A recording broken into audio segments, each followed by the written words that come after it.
कि हे बरहम बाबा कहिया होई हमार शादी, सब धंधा मंदा पड़ल होत बराबादी, एको अगुआ आवत नइखन लेबे दुआरा नाम, काचा बादाम ले लो काचा बादाम।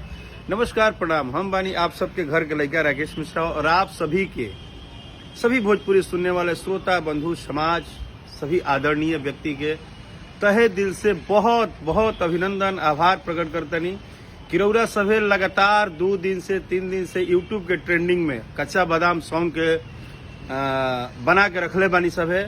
और इहे उम्मीद के साथ रउरा सभे से अथाह प्रेम अथाह दुलार प्यार आशीर्वाद के कामना करते हुए चाहत तानी कि जल्दी से जल्दी कच्चा बादाम ले लो सॉन्ग के रउरा सभे नंबर 1 ट्रेंडिंग पे लाई और भोजपुरी के तमाम बड़े सुपरहिट गीत के लिस्ट में एहू गाना के शामिल करी।